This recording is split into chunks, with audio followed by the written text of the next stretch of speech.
So, to begin the guided meditation this morning, for those of you who have been here during the week, know that I've been doing a series on connection.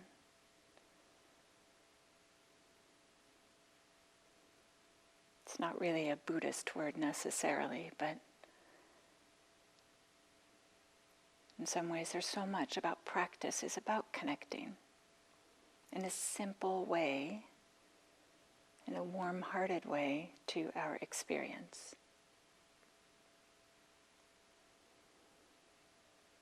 Not with a sledgehammer, but with maybe we might even think of a caress, a feather.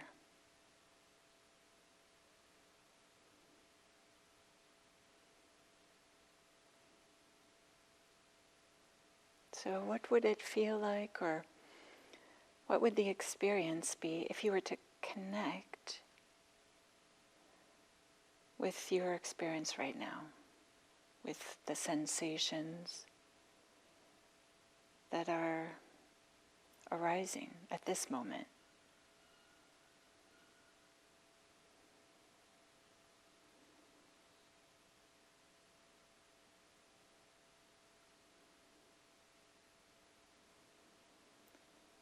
And importantly, the flavor, the attitude, the manner in which we connect is also really important. Can we connect with some warm-heartedness, with some openness? We're not trying to shove our experience, shove it away or towards a different direction. Just to be with it.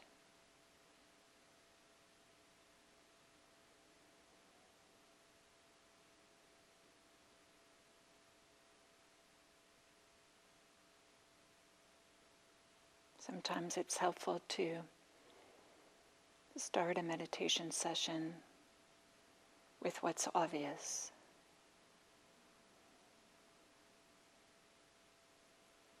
It might be that feeling the pressure of the chair or the cushion or the ground against the body, feeling that connection between the body and something else.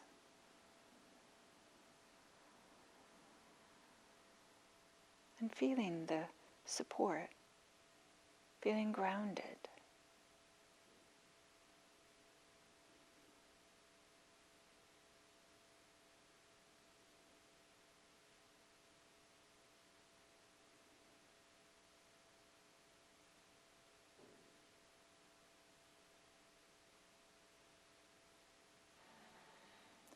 Then we might notice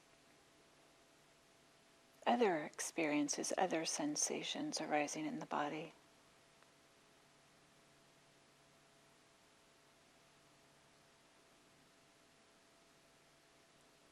These might be areas of tension, tightness.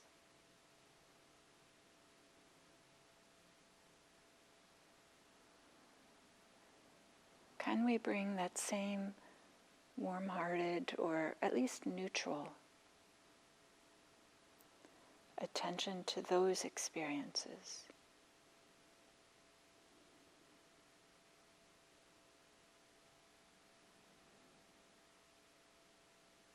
Not trying to make them go away, recognizing that they are already here.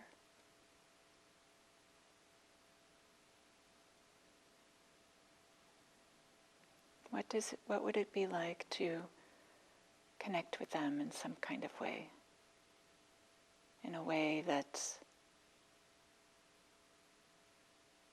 allows them to be there, in a way that aligns with reality, doesn't pretend that they're not there.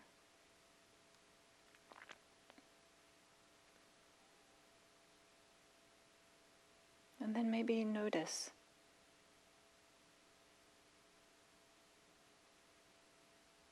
how does our connecting with any areas of tension or tightness in a warm-hearted way, then what happens?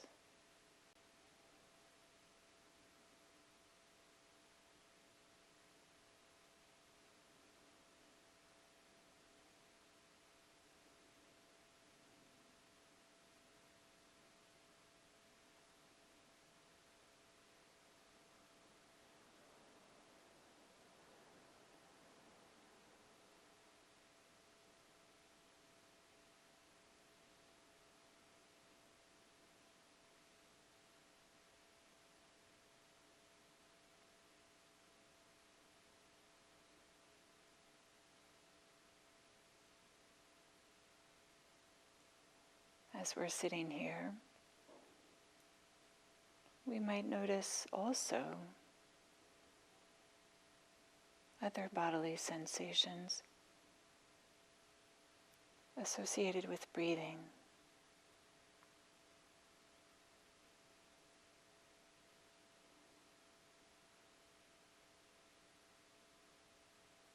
We can allow the attention to rest, to dwell, to connect with the sensations of breathing.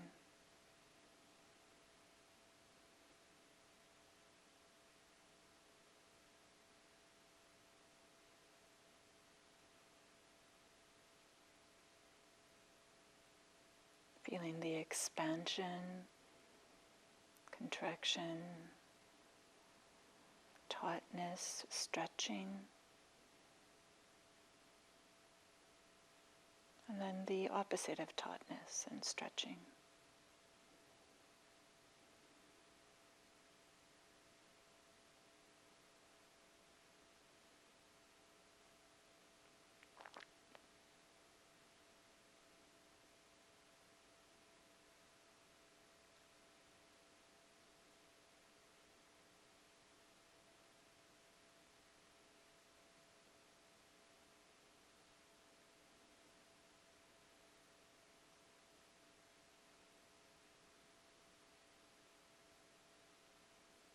And in the same way, can we bring a warm-heartedness, a softness, and openness to this experience?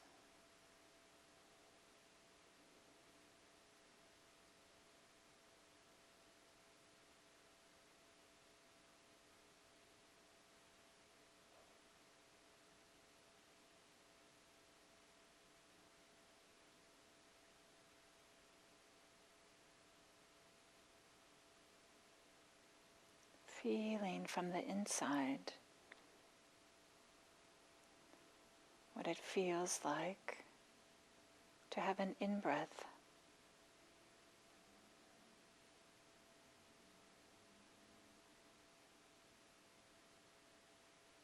a beautiful in-breath.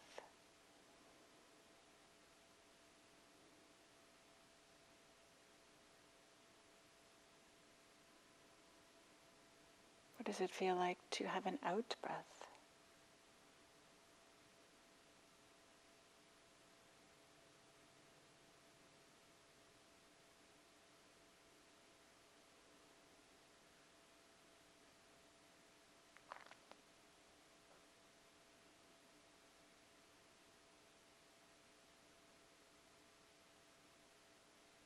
And it can be interesting to pay attention to the transitions, the endings and the beginnings of in-breaths and out-breaths, inhales and exhales.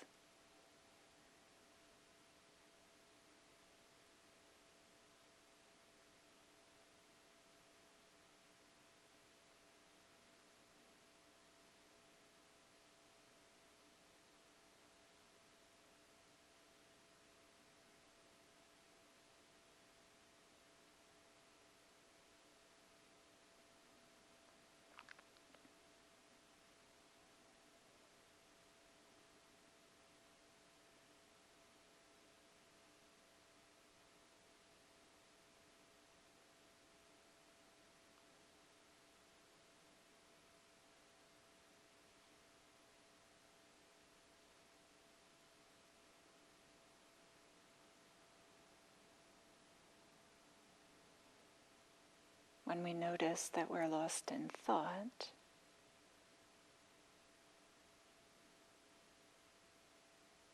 in a warm-hearted way, can we just very gently, simply begin again with the sensations of breathing?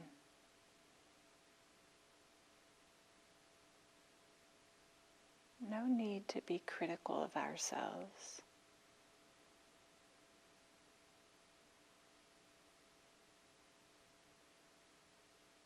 No need to dwell in any feelings of disappointment or frustration.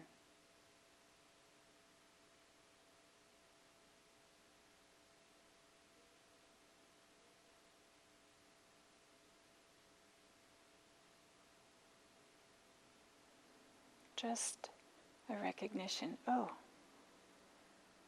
I was lost in thought, and now I'm not. Let's begin again.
If a bodily sensation becomes compelling,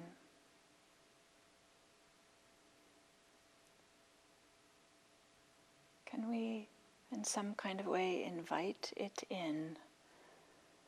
This too can hold in our awareness.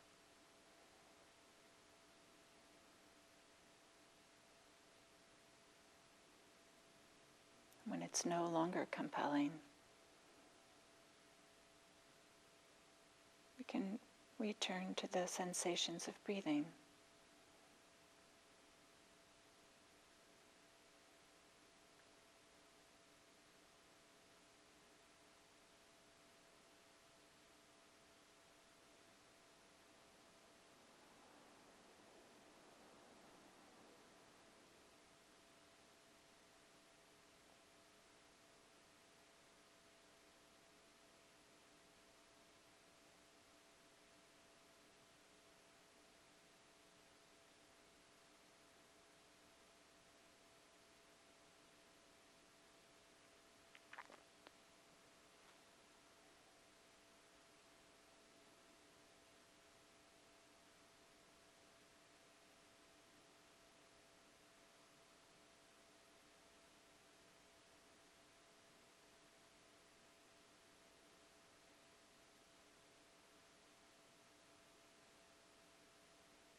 Is there a way that we can connect, be mindful of our experience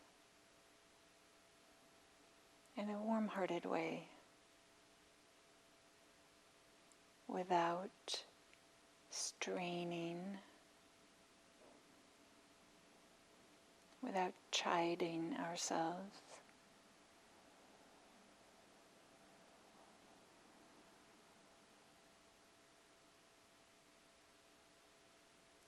Just simply noticing the sensations of breathing.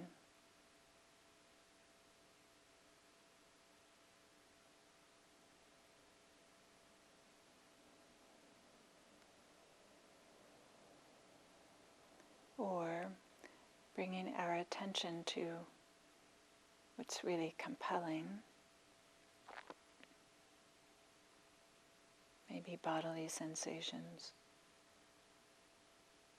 maybe sounds.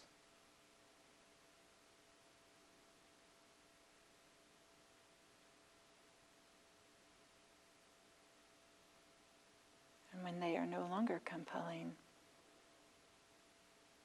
returning to the breath.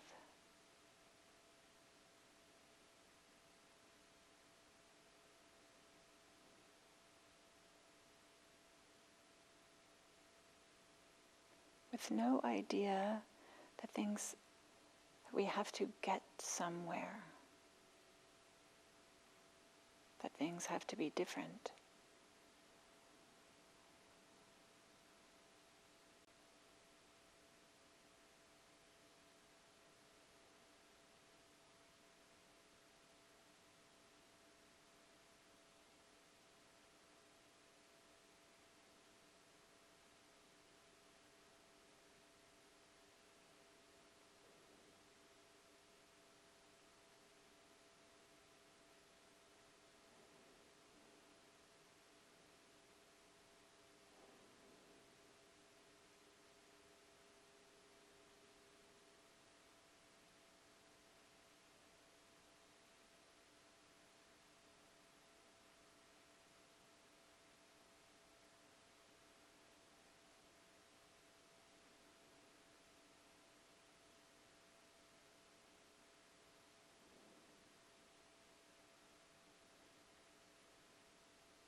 In some kind of way, to allow the present moment experience to be known.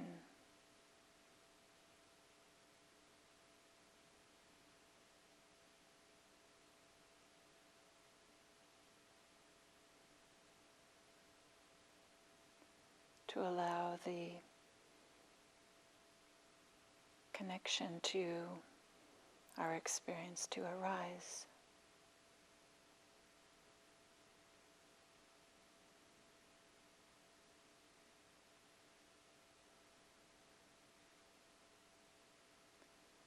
As opposed to reaching out and grabbing or snatching.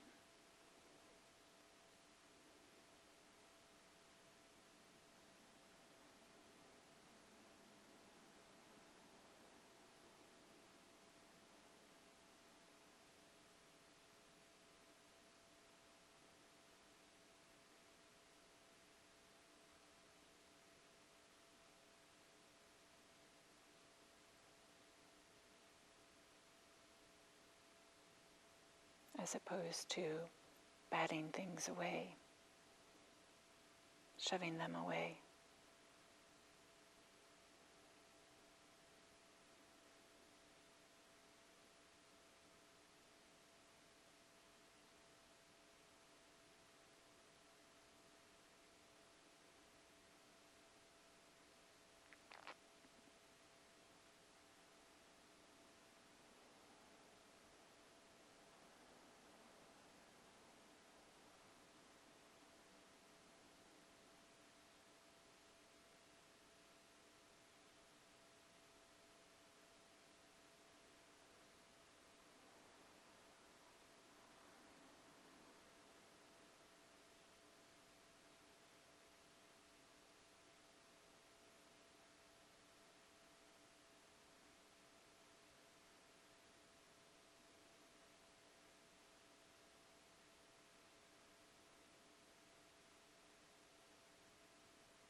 And if you ever find yourself lost or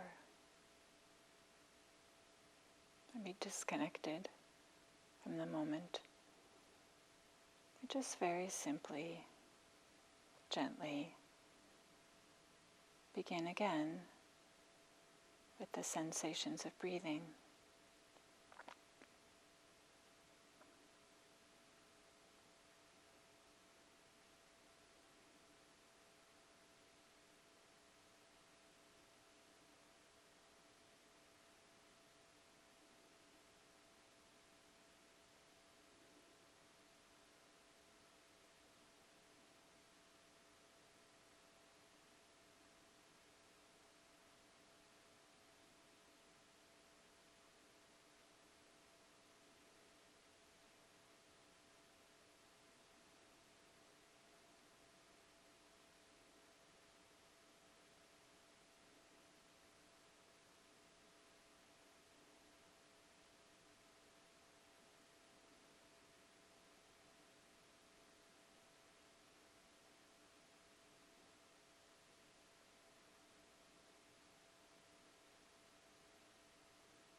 This,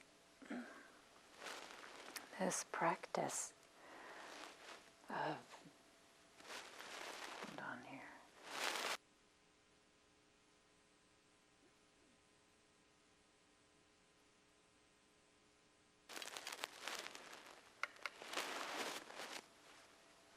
This practice of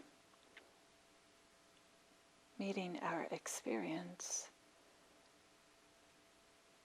with some warm-heartedness, with allowing what is already there to be there, helps create the conditions in which we can do this in more and more areas of our life. And to be able to meet our experiences not only in meditation, but in our daily life, our encounters with others. And to meet these experiences in a warm-hearted, open way, which is not the same as condoning. It's not the same as saying that everything is perfect and the way that we wish it were. It's just aligning with the reality of the moment and not being lost, not being disconnected from either ourselves or from others. And this being present for what's actually happening in an open way as best we can, then creates the conditions for an unfolding that can lead to greater and greater freedom. Not only for ourselves, but for others, as they feel seen by us, as they feel that we are present for them. And we might be able to sense or see things that perhaps weren't obvious to us before.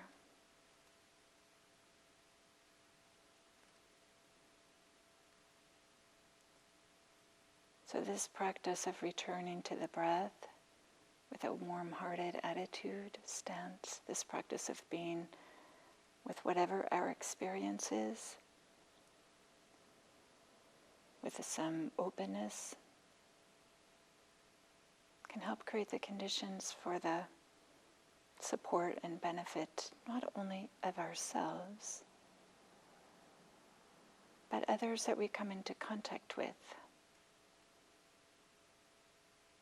And then it can radiate out from there as people feel seen and heard, as they see that it's possible to be grounded. That might affect them and the way they show up in the world.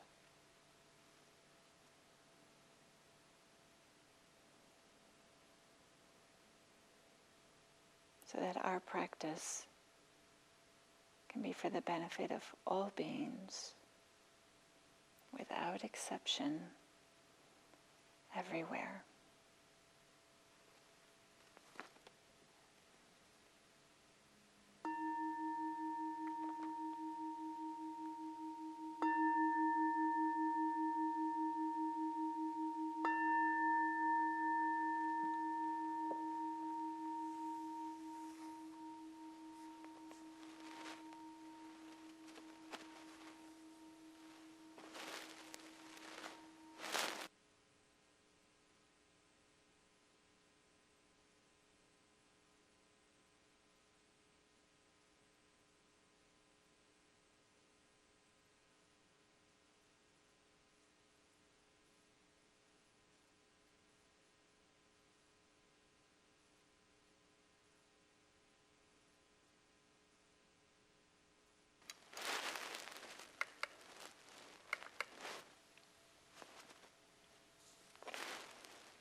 There we go.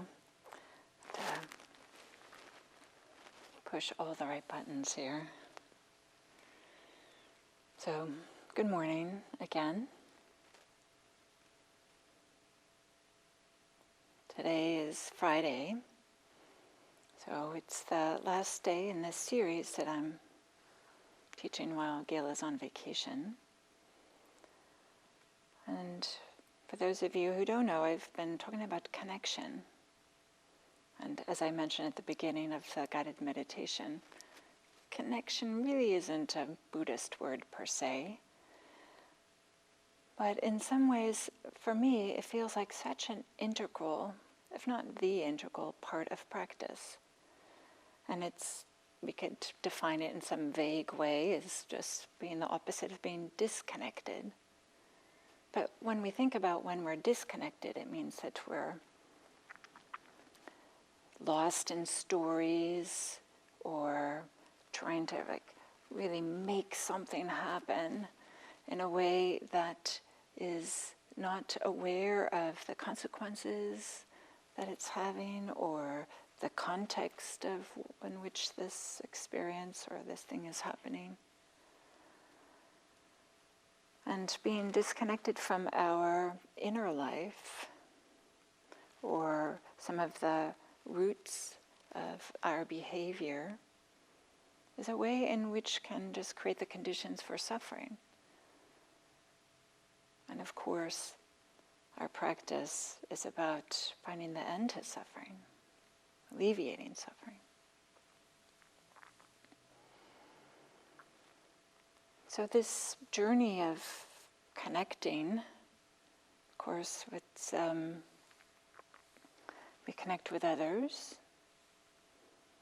which I spoke a little bit about on Tuesday and Wednesday. Yesterday I spoke about connecting with ourselves through our bodily experience. And today I'd like to talk a little bit more about connecting with ourselves, but a little bit more of an emphasis on our inner experience.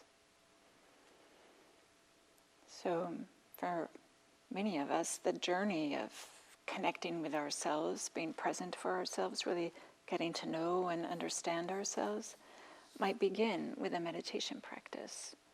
Perhaps we started meditating with the idea of I wanted to have less stress, or wanted to have more clarity, or I wanted to have some more balance, or maybe we heard it was good for us, whatever the reason might be. And so when we sit down and have the instructions to pay attention to the breath or whatever it might be, we might notice that there's all these different aspects of our experience, aspects of ourselves that perhaps we had been habitually compartmentalizing. Like, okay, I can only be with these experiences, I only want to be with these experiences, not these. There's a certain kind of fragmentation and separation, both with our inner life in general. I don't like to see that aspect of myself. I do like to see this aspect of myself, or with our experience. Maybe we are only looking at that which is uncomfortable and not noticing that which is okay and even has a sense of either being neutral or of being pleasant, or maybe a vague sense of well-being. So as we start our meditation practice, we start to see how we had been creating these separations. And so whatever warm-heartedness we might wish to cultivate towards ourselves, some allowing, some acceptance, can be unstable, maybe even feeble, because it requires that only these certain conditions, that in order for me to be open and accepting, I'm using this word warm-heartedness. I like this expression. It's kind of vague word, and it's a way in which I think that allows for a big spectrum of responses. So any warm-heartedness we might be cultivating for ourselves is unsteady as long as we're doing this compartmentalization, this fragmentation. I can be with this, but I can't be with that. So it requires that we build firewalls between the good things, quote unquote, and the bad, the uncomfortable and the uncomfortable. But many of you know this quality of loving kindness, metta. It can be an integral part of not only the path to freedom, but the path of connecting to ourselves. Many of you know that loving kindness, metta, goodwill, has an unconditional quality to it.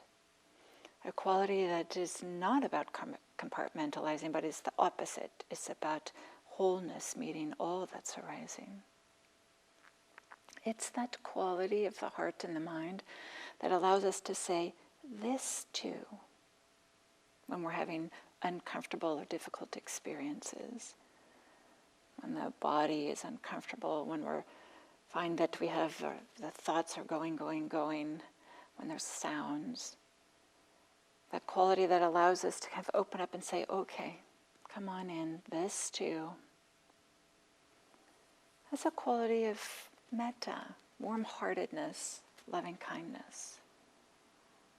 That pointing to the without limits, the immeasurable quality of this.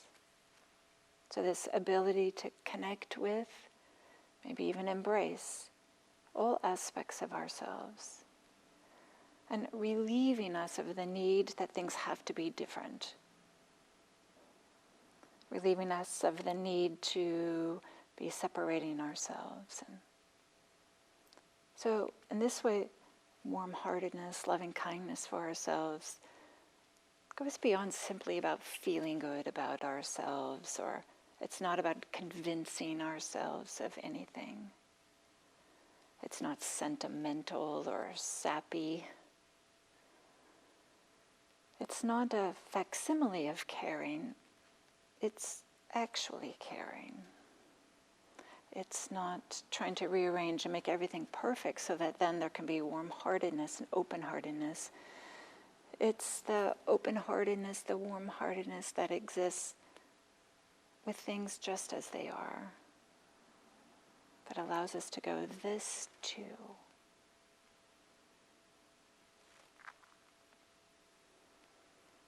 And it's also about not beating ourselves up, not having a little bit of hostility towards ourselves when we're having difficulties, when we make a mistake, when we learn things about ourselves that are uncomfortable. So rather than beating ourselves up, it's about saying to ourselves, yes, I'm having difficulties. This is uncomfortable. I'm suffering. And then to respond to the suffering with kindness, with understanding, with caring. In the same way that Buddhist practice so much is about recognizing that there are difficulties, and as best we can, to turn towards them in a way that's appropriate for us and that matches our capacities, not that we slip into overwhelm, but to turn towards what's actually happening. And of course we all know that, maybe we don't all know, maybe I shouldn't make these assumptions, but one of the key teachings of the Buddha is that there is suffering. There are difficulties, there are uncomfortable times, and there is freedom from suffering. There is freedom from difficulties. And it's not about getting everything aligned up perfectly. It's not about making all the uncomfortable things go away. It's about having some warm-heartedness, having some this too, to shifting our attitude towards the difficulties. So that movement of having loving kindness, having metta for ourselves, whatever might be showing up, is this same movement that allows us to be with all the myriad of difficulties of the human experience, is that same movement of letting go of needing things to be different, letting go of wanting things to be a particular way, and letting go is where we find the freedom. Letting go is where we find the ease, and is the movement towards greater and greater peace and happiness.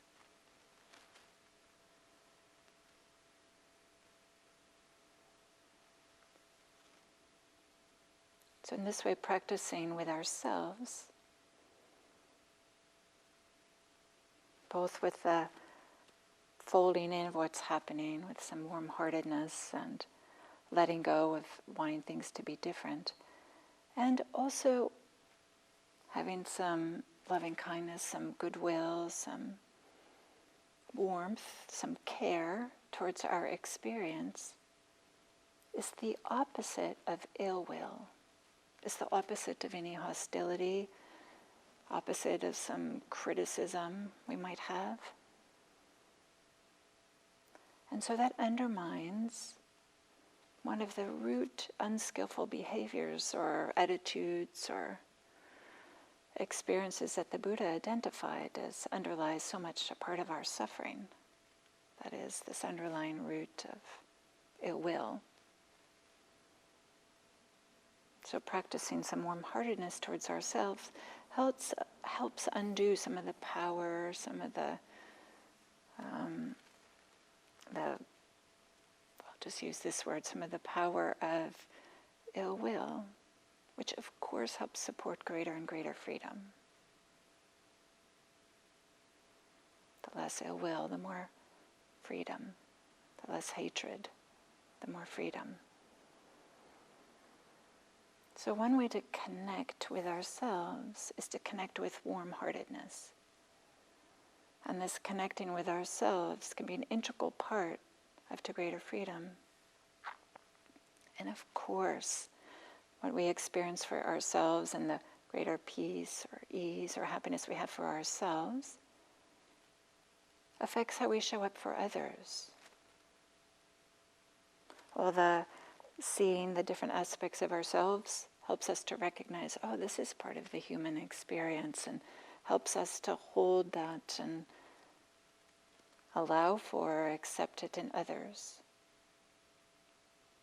And when others see us behaving in a way that is not filled with hatred, but is filled with kindness and care, lets people know that it is possible to show kindness and care in all conditions, all experiences.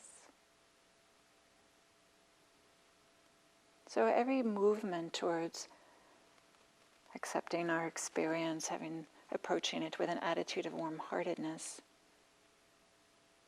helps create the conditions, helps us train the mind, train the heart, let us know it's possible for greater freedom, to lead to the ultimate freedom, complete freedom, awakening. And also helps us to connect with others, and for others to connect with us. So in this way, it can be an integral part of connection and peace and freedom.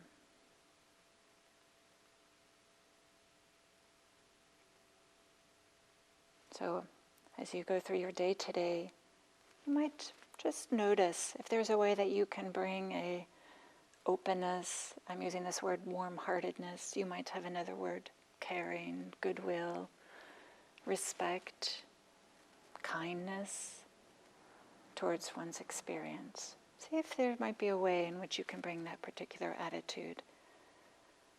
Not because it's sappy or sentimental, but because it's part of the way in which we can find freedom, not only for ourselves, but help create the conditions for freedom for everybody, all of us, all beings, everywhere.